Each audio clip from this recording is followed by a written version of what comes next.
من 3 كيلو دقيق يا حبايبي عملنا الله اكبر القراقيش، كعب الغزال، القراقيش المحشية، ومعانا قرص محشية، ملبن وعجوة، ومعانا الكعك السادة، كعك المحشي.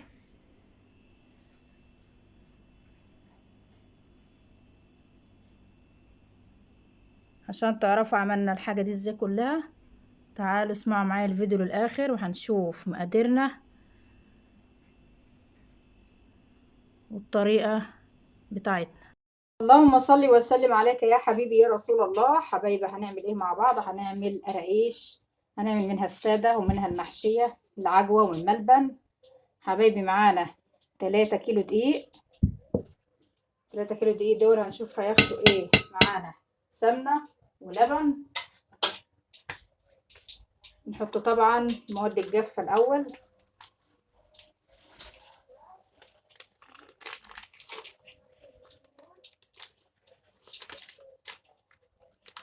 معانا كده يا حبايبي معلقة صغيرة بيكنج باودر، يعني بمقدار بالظبط نص الكيس بتاعنا، نص الكيس. ومعانا زيها معلقة خميرة، خميرة فورية بالنظام ده. معانا 2 باكيت فانيليا.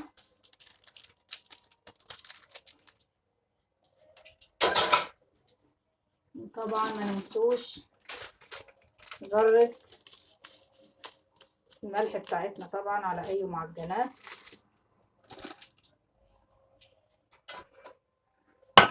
هنخلط المواد الجافة كده مع بعض.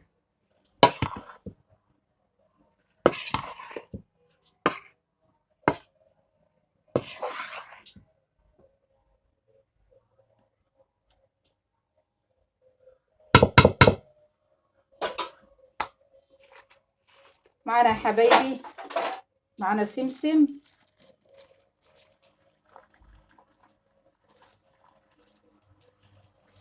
السمسم ده طبعا محمص، لو ابيض برضو مش مشكلة. نحطه كده في النص كده.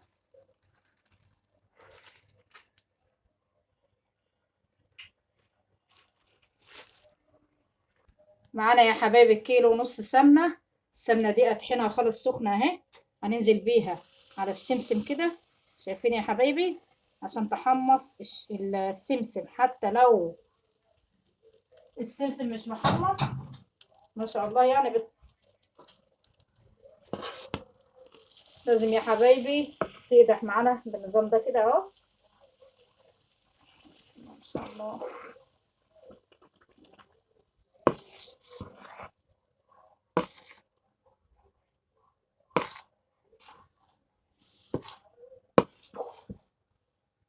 لان طبعا احنا مش عايزين القرايش بتاعتنا ناعمة، احنا مش هنعمل كحك، احنا هنعمل قرايش كده ايه، عايزينها تكون يعني مقرمشة معانا بكوباية شاي بلبن.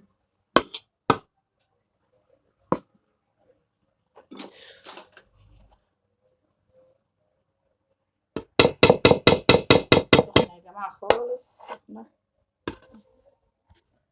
هنبس يا حبايبي العجينة بتاعتنا كده النظام ده، ما نخليش اي ضيق خالص، لازم كله نبسه كده كله هو بالسمنة زي ما احنا شايفين كده.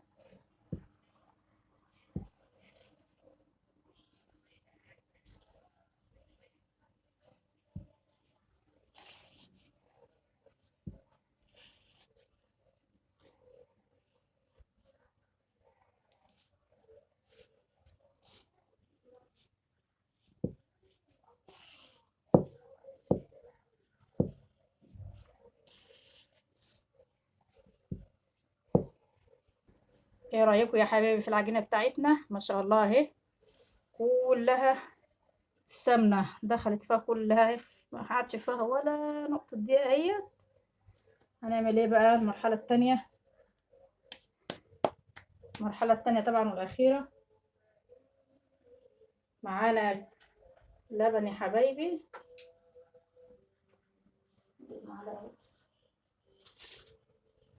معانا كيلو لبن، طبعا غليناه وبردناه خالص اهو، ما يكونش سخن يا حبيبي عشان ما ينشفش العجينه معانا. معانا كوبايه سكر صغيره هنضيفها كده على اللبن بتاعنا.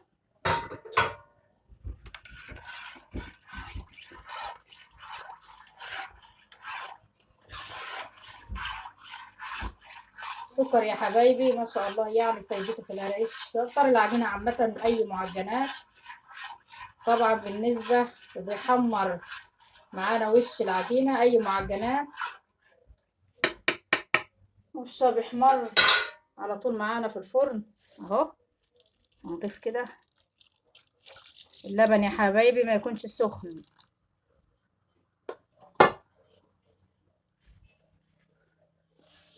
احنا مش هنعجن يا حبايبي، هنضيع بس اللبن خلاص عشان ما ينفعش اعجن خالص.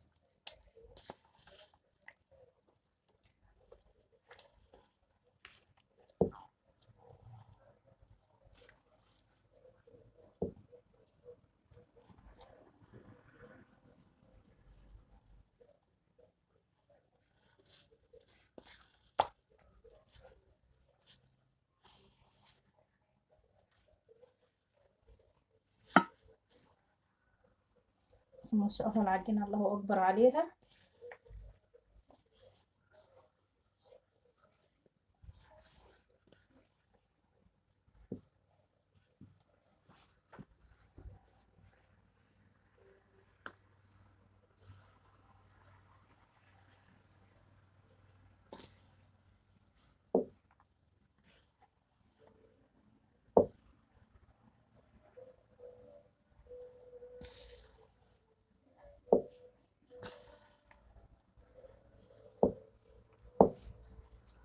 يحتاج لسه شوية لبن كمان.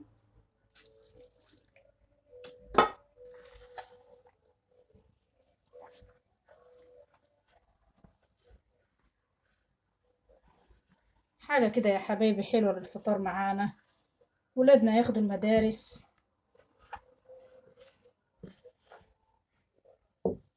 يعني مع كوباية شاي بلبن كده الصبح لو احنا مستعجلين طبعا ما لحقناش نعمل فطار، ورانا مشوار ورانا سفر، كوباية شاي بلبن كده في الشتا ده بتبقى محتاجة طبعا الحاجات دي. اخدت كده كيلو اللبن معانا اهو.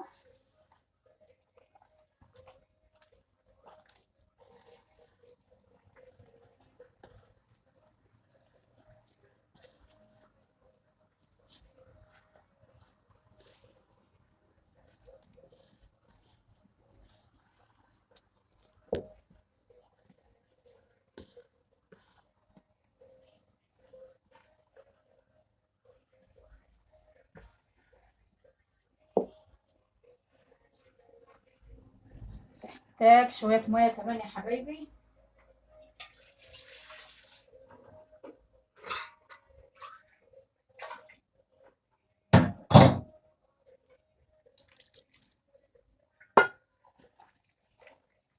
ولازم طبعا نحط لها ميه، يعني لو نص كيلو لبن والنص التاني ميه، يعني نص الكميه اللي حطيناها دي لبن والنص ميه بتكون افضل، لان طبعا اللبن فايدته بيطري العجينه واحنا مش عايزينها طريه، يعني مش قرص طريه.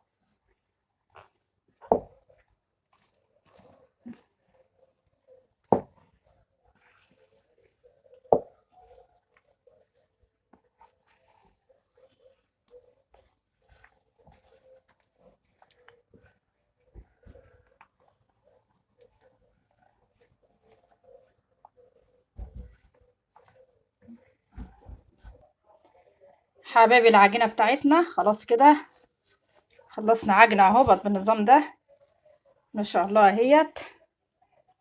شايفين يا حبايبي عجينه طريه خالص في ايدينا اهي. ايه رايكم كده؟ خلاص كده وبعدين ايدينا انغسلت منها غسيل خالص اهي. كده نعرف ان العجينه بتاعتنا خلاص مش هتحتاج اي ميه ولا اي سوائل تاني. خلاص كده هنغطيها كده بس لمده ربع ساعه، هنتغدى كده ان شاء الله وهنبدا نشكلها مع بعض. طبعا مش هتخمر يا حبايبي، هي هتخمر ترتاح بس لمدة 10 دقايق وربع ساعة كده، وبعد كده هنبدأ نشكلها ونحطها في السيجان مع بعض، والخمر بتاعها هيبقى ان شاء الله في السيجان، وهنوريها لكم ان شاء الله. هنتغدى كده ان شاء الله نرجع. حبايبي حضرنا الحشوة بتاعتنا. الحشوة بتاعتنا عبارة عن ملبن، 3 قطع كده من الملبن، ومعانا باكت من العجوة يا حبايبي. السكن بتاعتنا طبعا جهزناها. هنبدأ نشكل العجينة بتاعتنا مع بعض حبايبي. هنبطط كده قطعة كده من العجين، ومعانا حتة عجوة اهي، نبططها كده مع العجينة بتاعتنا.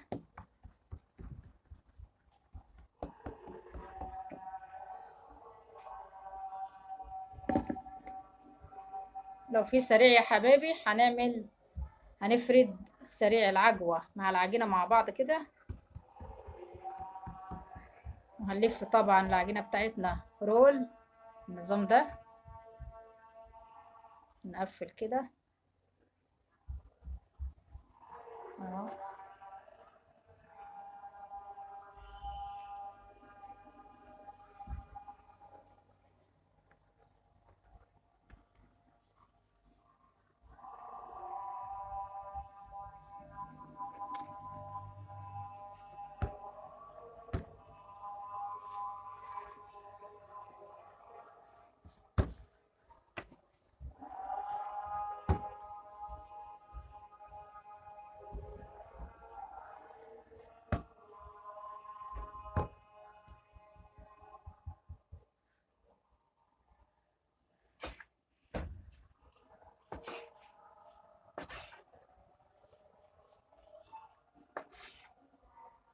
هي يا حبايبي بالشكل ده.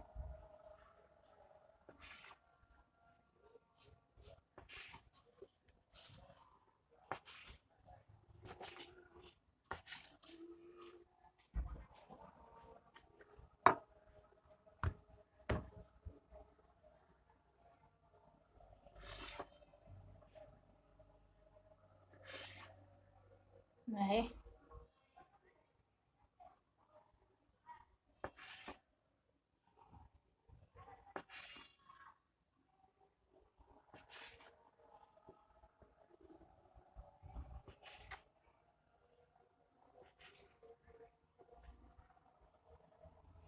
وده بالنسبة يا حبايبي لكعب الغزال.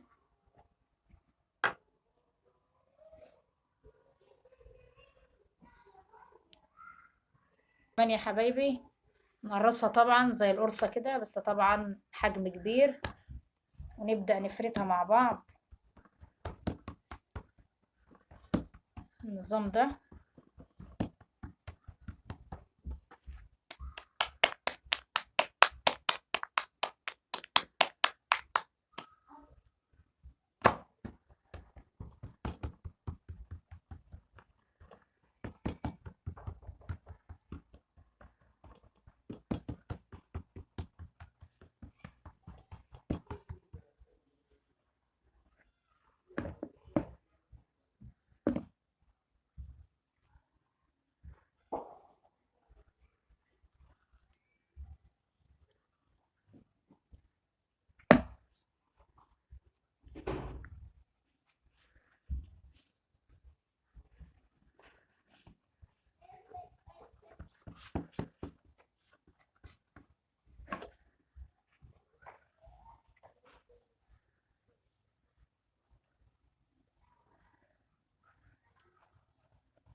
بالشكل ده يا حبايبي هنبدأ نلف الرول بتاعنا.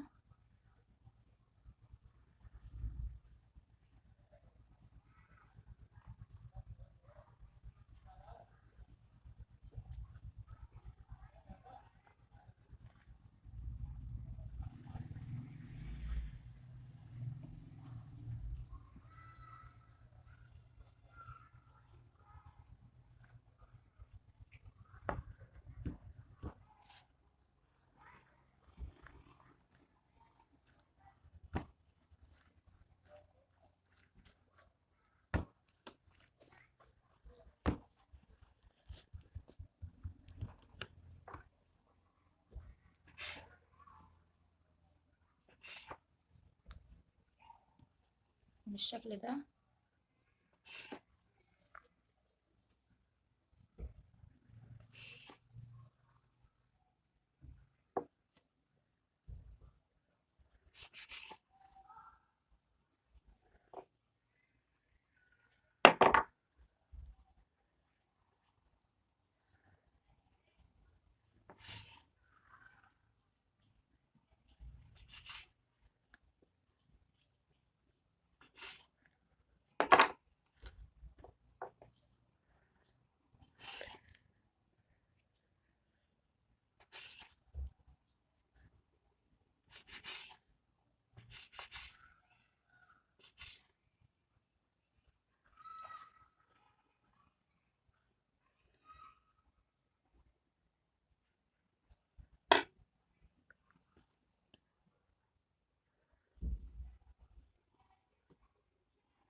والصاج بتاعنا يا حبايبي بالشكل ده.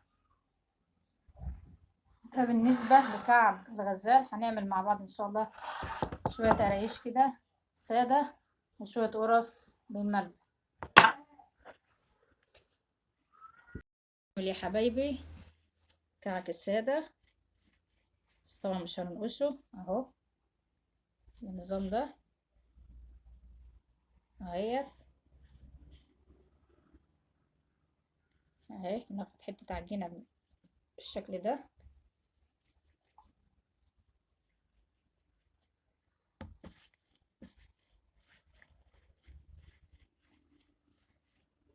نبرمها كده ونبدأ نقفلها بالشكل ده. نعمل كمان واحدة.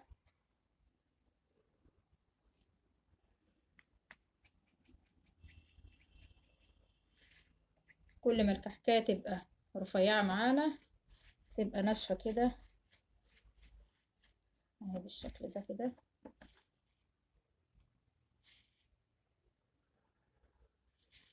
اهي يا حبايبي هنكمل الصاج اللي معانا ده وان شاء الله هوريهولكم بعد ما يخلص.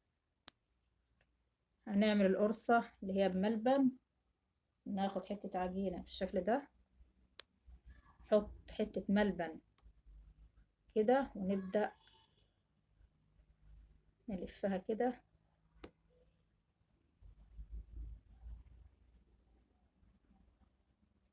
بالشكل ده. طبعا مش هننقشها اهو بالشكل ده. هنعمل كمان واحدة حتة عجينة ملبن كده في النص، نبدأ نلفها كده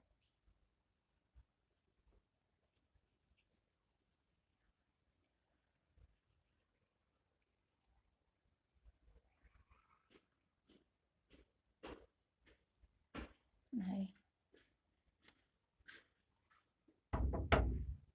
بالشكل ده. هنقلبه في الاخر حبايبي كده.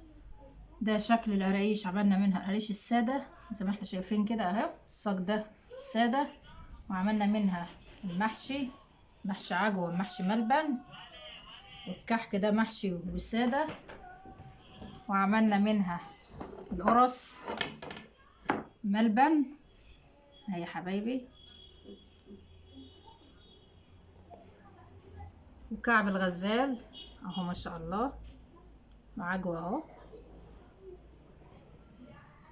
هنولع الفرن بتاعنا ان شاء الله، هنسخنه الاول وهنبدأ هنخبز كده وهنوريكم ان شاء الله النتيجة في الاخر. وده يا حبايبي كعب الغزال بعد الخبيز ما شاء الله. شايفين الخبيز اهو ما شاء الله الله اكبر. فرن بوتاجاز يا جماعة، نهدي النار خالص عليه عشان يطلع كده بالسوا ده، شايفين ما شاء الله اهو. ايه رايكم؟ هنطلع الصاج التاني كده ان شاء الله وهتشوفوه معانا. وده كان شكل القرايش بتاعتنا يا حبايبي، ودي الكمية اللي معانا من 3 كيلو، ودي كان الشكل النهائي. ما شاء الله كعب الغزال اهو، الله اكبر كده، حاجة كده. ايه رأيكم؟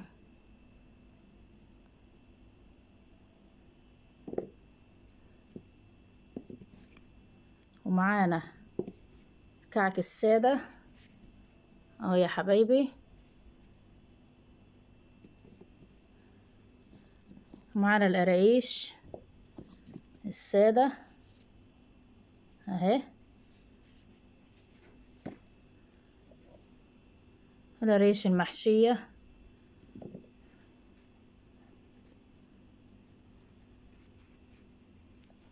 والقرص محشية ملبن وعجوة اهي يا حبايبي.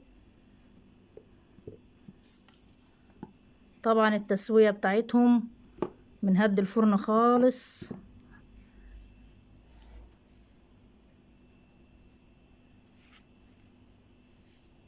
ايه رأيكم؟ ودي كانت الكمية بتاعة 3 كيلو دقيق زي ما احنا شايفين اهو. وكده هيكون الفيديو بتاعنا النهاردة انتهى. ما تنسوناش يا حبايبي في اللايك والاشتراك، والسلام عليكم ورحمة الله وبركاته.